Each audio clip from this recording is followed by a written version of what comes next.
Hello and welcome to sim.bc, where right now is 16:25, so 5 to half past 5. Is that how you say it? That's how you say it in Swedish at least, because our way of telling time is really convoluted. At least the guy told me who's right now studying Swedish, one of my mates. It's like, why is the way you're telling time so hard? Why is it 5 to half past 2 the hour, or 5 past the half of to the hour, or something like that? And I'm like, is it really like that? Because that's probably something that you don't know. That when somebody's talking about your language and telling you that it's kind of convoluted, you're just like, nah, it's not. It's easy. It's just about learning it, right? But that ignorance is in actually not knowing your own language because, well, you know it obviously, so you don't know all of the rules behind it, so you don't recognize that it's kind of convoluted. It's kind of interesting when someone is saying that this is really hard, and you're like, no, it's really natural. That's how you say it, isn't it? And they're like, no, it's not. Not in Spanish, not in French, not in English, not in Portuguese, and you're like, oh yeah, maybe that's correct. Maybe that is true. For instance, when we're saying something, a bottle, a watch, a phone, we're saying an or et. And apparently in 80% of the cases it's an, and in 20% of the cases it's et. But apparently there is no rule for when it's supposed to be an or et. So when we come up with a new word in Swedish, there is no actual rule we can go by when determining if it is, when we're saying but in Swedish, if it's an or et. And that was something that I found was quite interesting as well, because I was just sitting there and like, but it's normal, you just know it. Isn't there a rule behind it? And he was like, nah, it's not. It's no rule behind it at all. And I was like, huh. The more you know, am I right? So it's kind of interesting to know things about your own language in a sense. But that is not why you're here now, is it? No, because you're here to talk about that project of ours that we're going through. The project of a founder's problem. Because that is a problem we're all probably going to be in at some point in time. Either if it is because, well, you've been stuck in the same job for this, I don't know, past 20 years, and now you want to spread your wings and try your own stuff because you have enough capital saved over so that you can actually invest in something that you really want to do, or you've realized a gap in the marketplace, or you're just like me and you're saying like, well, I'm going to university, but internships are hard to find and come by, even though, I have them interviews, but still, they're hard to come by, so why not try your own luck and try something of your own?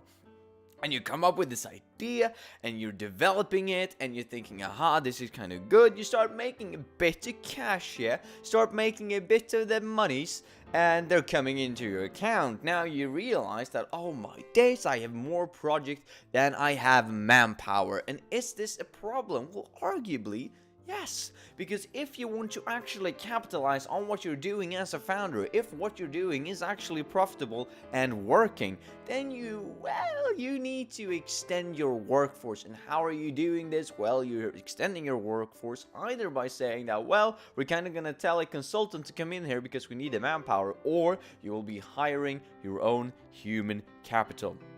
And that is what we're going to talk about today, hiring of human capital. This is kind of going to carry over from networking as of yesterday, because hiring human capital is a lot about networking. But before we go into that, we just need to establish one thing first, right? And when I'm saying human capital, I'm not talking about humans as any other source of capital. It's not natural capital, it's not physical capital, it's not resources overall, even though human resources is a thing. You can't just use people in the same way as you would use steel or wood or water. You can't do that. Human capital is kind of a delicate resource in your company, one that I would argue can make or break your entire organization. Because when it comes to hiring of human capital, you both need to, well, realize that you have human capital that you can invest in, or rather that you can hire to begin with, and that they fit the company structure, that they fit the position that they're supposed to be in, that they fit, well, that they work good with the workforce, and that they fit the corporate culture.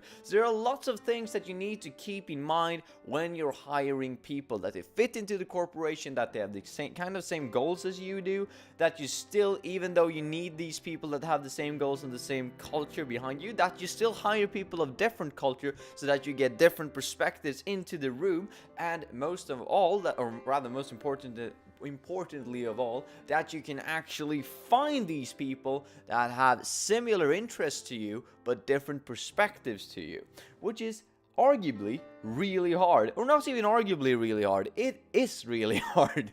but it's something that you just need to learn to work with and learn to recognize and learn to realize. But why is this then a problem, you say? You're sitting there at home and you're saying, well, why is this a problem when it comes to founders? Isn't this a problem for everybody who's having a corporation? And you would be correct. Hiring the personal, or rather hiring the best part of the human capital is, rather the best part as possible, is a problem for every corporation out there. That is why they're putting out a survey, or why they're putting out a position that is open, that you can, kind of widely access. Most people can, and so they get in like 1,000 different applicants for one position. The big corporations like Apple, Google, Coca-Cola, and so on and so forth.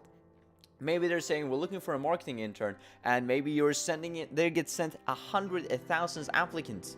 Well, that is because they need to have that huge variety and that huge pool of interns to pick from when they're picking the correct person that fits into the company with the existing team at the existing place, but still bringing in new perspectives with the relevant background, with the relevant, education, and with the right mindset. So there are many things that you need to consider, but that is the difference, because when it comes to a good a good corporation, that's arguable, that's debatable, but when it comes to a big corporation, people generally have the brand awareness and the understanding of that, yeah, that is actually a company, and maybe they have their own incentive to, I want to go there as well. So when there is a position that is launched, many people will kind of naturally gravitate towards that position and apply for it.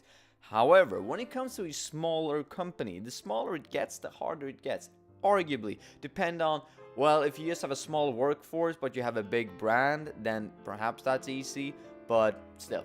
I'm talking about if you have low brand recognition and a small team. For instance, if it's only you at the company, you're going to have a hard time hiring the first person that you do. Not only because, well, you probably don't have the experience of hiring people, because this is going to be the first person that you hire, which is going to be a learning experience for you, but it only makes it so much more important that you pick the right person in the beginning. For instance, if I am going to start my company, I already have some people in mind which I believe will work great with me, which will fill the positions that I need and will, what should we say, complement my competencies in a natural and good way, simultaneously as they have the same interests and the same spark of entrepreneurship as I do, while still, yet again, maintaining this difference of interest. Now, I haven't asked them yet, and I don't quite know if I'm going to go through with actually making my own company or not. I'm on a bit of a fence here, because I think that this YouTube thing kind of works. But anyway, I'm going to meet them on Wednesday and discuss that.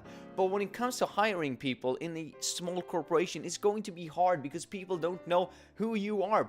They probably don't even know that you're hiring for a position. So it's up to you. And now we're going to get into the networking part, that you will be able to find the people that don't even know yet that they want to work at your place. You kind of need to sell the position to people. So you're going to not only need to find the right person for the right position, now you need to equally as well sell it to them why they should be working for you at this position. And this is kind of the root of the problem when it comes to a founder or a small company. The founder's problem of actually accessing this human capital that is out there and saying that, well, I am having this position and you want to work here. And they're saying like, why do I want to work here? And you need to, you need to give them a pitch about what your business is about, what the position is about, why you're looking for them, why they should be looking for you, and so on and so forth. And yet again, the earlier stages you are in, arguably the harder it's going to be, because the first person that you're going to invest in, or the first piece of human capital, except for yourself, that you're going to introduce to the company, is going to shape the corporate culture in a big way. Because let's say that you've taken someone with different perspectives but with the same interests. Maybe you've been establishing a good corporate culture that you're saying that this is my values, this is what I want to bring into the future, my mission, my vision, and so on and so forth. And then this new person comes in and they're saying that, well, that is all fine and dandy, but you missed out this huge perspective. And you're saying, oh, obviously, yes, now we can change that. But depending on which person is going to be the first person into the organization, they're going to shape it in different ways. For instance, if you're taking Gary, he has got one way of seeing the positions and one way of seeing the values in contrast to yours. But if you're taking Jerry, he has another way of seeing the same contrast. And if you're taking Gary first and then Jerry, you already have another person's idea of your, that you've played off on when it comes to the corporate culture development when Jerry's taken in. And now Jerry needs to be, well, playing off and changing the corporate culture with both you and Gary already existing within the company, which will make it harder. So the more people that you have, the harder it's going to be to change the entire corporate culture. And arguably, if you don't want to change it, then you should introduce people into the company which have the same ideas about the corporate culture as you do. For instance, you might need to have, or you might want to have a free innovation, an open innovation space, and maybe someone comes in and say that's not that good. Maybe, even though that person is really good for the position and really good for the interest, might not be the right person for the job. So hiring human capital for a founder is hard because you don't have the size to actually attract so many people so that you can pick and choose freely. Now you need to go out there and find the person that is correct for the position, right, have the right interest, but simultaneously different perspectives, and come up with, well, what should we say, introduces a ballpark where you can develop ideas from. The earlier stages that there is that you hiring someone, the more impact they're going to have on the development of the business. So it's more important that you have someone that's really good, right, and that you really can work with in the beginning of the process. Realize that there is human capital out there, and don't use them as steel or wood. Use them as people, and rather, using is the wrong word. Utilize that you're having these different perspectives. Don't use people. Utilize their competencies, make them work together. See what I'm saying? Bit of a team spirit in there.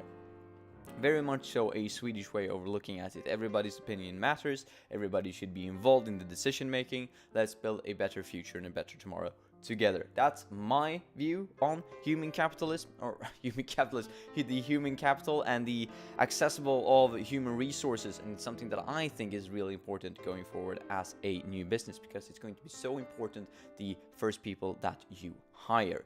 Now that might be different in a different corporate culture, in a different national context. Just keep that in mind. I'm a Swede, so that might be why I'm thinking that this is kind of important. If you go to another country, maybe they have completely different ideas, right, of what is actually important. But I would still argue it's very important in the beginning who you're actually hiring. And yet again, utilize your networking skills so that you can access the people who is out there, and so that you can get the broadest idea of who is out there, so that you can pick the one who is the best for the position.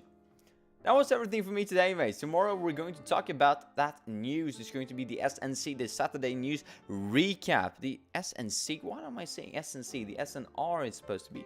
Oh my days, all my notes are wrong, I just realized. Have a nice one, mates, and I'll see you tomorrow.